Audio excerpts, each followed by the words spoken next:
Welcome to EFTM, and today our first look at F1 2020. This is a very strange game to be playing because there is no F1 in 2020. There is no Formula One right now. They didn't even get to the race in Australia. But the game's still coming out. It's coming out earlier than normal. It's coming out in June. And we've got an early version, a work in progress here that we are ready to take a look at. Now, there are a lot of exciting changes to F1 2020, the game. It's hard to tell you which ones we should look at first, but I'm just going to run you through a couple here in this video. I want to show you the Dutch Grand Prix circuit. I want to attempt to show you the new simplicity mode or accessibility mode that exists for new players, and then we'll talk through some of the other things. So let's quickly take a look at a Grand Prix with accessibility mode.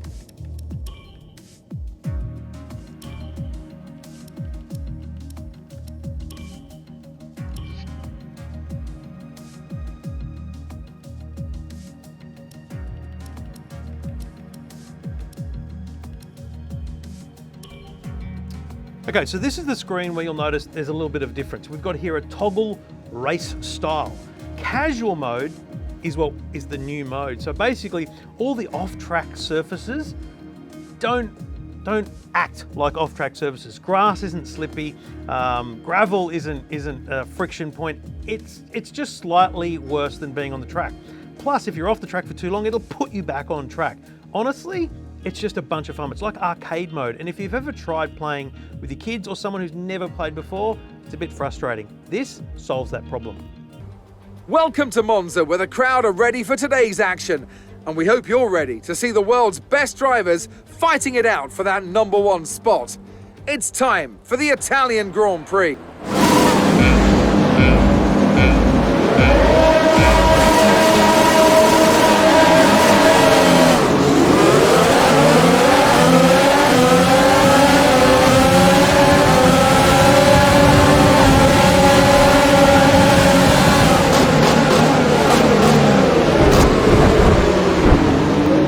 Now, one of the other features of this mode, it's like lane keep assist in a modern car. It's actually pushing me back onto the track as I come near the edges.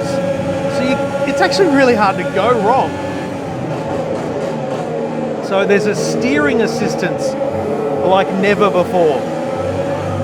We've had all the braking assistance, anti-traction control, anti-lock brakes, all those things. But this keeps you on the track. So let me, try and go wrong here. And it buffers. Watch the wheel here, see? It's kind of pushing me in the right direction. It's literally simple mode. Now I'll just go off here at this. It's very hard to go off. So now I'm off. I'm not slipping around, and see it put me straight back on track. So it dropped me back a few places, but no big drama. I'm not even paying attention and I'm able to race. Sim lovers will hate this, but people that want to play the game will love it.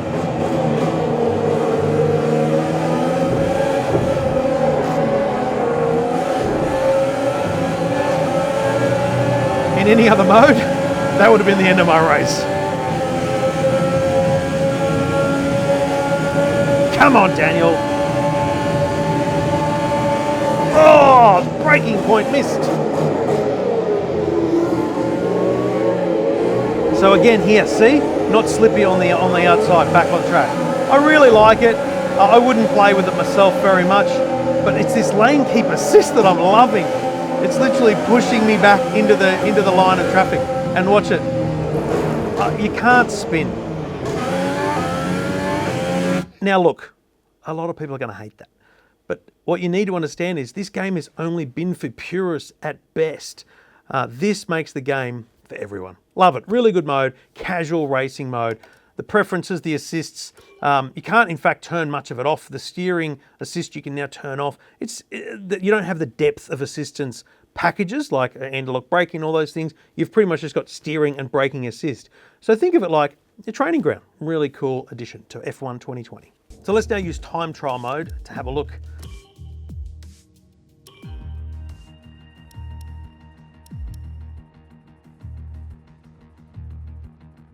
Okay, I'll try a different team. Let's try Ferrari. I can show you the Vietnam track exists, but for reasons that are not clear to me, I'm not allowed to show you the Hanoi circuit. Though I will tell you, I've driven it. I love it. It's a bit of a mix of kind of Singapore versus Baku. I mean, there's some really nice bits to it, but it's a very tight street circuit, and there's some really nice, free-flowing, fast curves. So, really like the Hanoi circuit, but let's check out Zandvoort, the Dutch Grand Prix 2020 in a virtual world. Let's go to track on a flying lap. Zandvoort.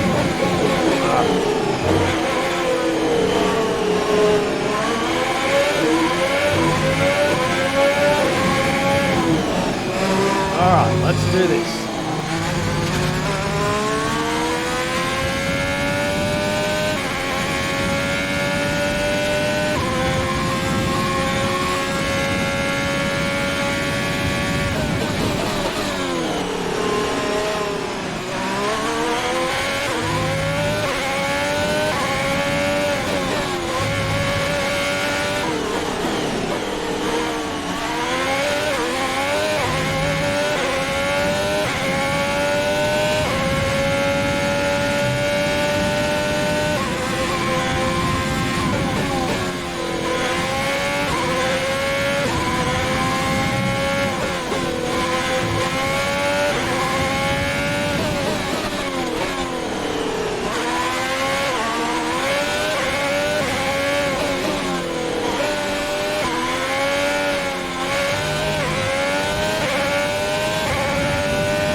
So look, I can't even get close to my own time, but fortunately I have beaten my son, so that's one good thing. But it is a beautiful track. There is so much to learn about it. There are so many corners I am not doing anywhere near right. Don't at me, don't comment me, I don't care. I'm just having fun and loving a new track. A lot to learn, a lot to play with, and I don't know how the people up the leaderboard go so fast. It's phenomenal to me. All right, so here's a lap in TV mode. I mean, it's just amazing how well they make these things look. This is a track that's never even seen a race or a crowd, but they've just nailed it. This is the terrible view because you can see every line and every apex that you miss. But it's a beautiful looking track. There are some really nice areas to learn, like these curves, these tight hairpins where the lines the F1 drivers will take will be magnificent to watch and so much to learn.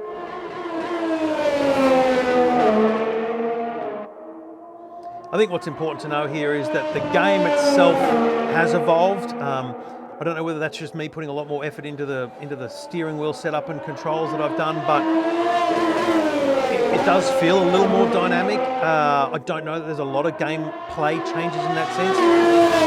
What you'll notice is over the course of a race or a career, you'll really start to notice these things because they've done a lot of work on the tyre deg and the feeling of the tyres, the friction that the tyres offer around the car. So there's a lot of work being done on that, but I don't think in general gameplay you're going to notice those things.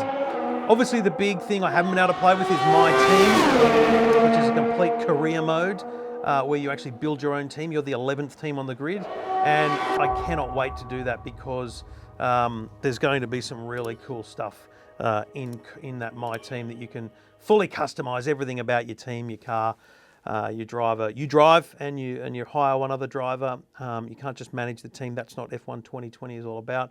I love it. It's been a really good experience. I think they've done a great job with this game thus far.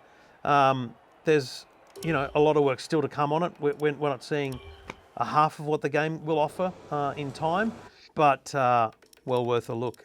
Keep your eye out for more updates on F1 2020 as the release date draws near, but I can tell you, looks good. And Zandvoort, a lot of fun. Split screen mode, I should say, bit of fun, but on a widescreen monitor like this, it was very difficult because it's split screen top to bottom. It would have been great if it was left and right. I think on a bigger screen TV or something, it might be the ultimate. And I think on the consoles, that'll be a real winner. Great stuff. More details at EFTM.com.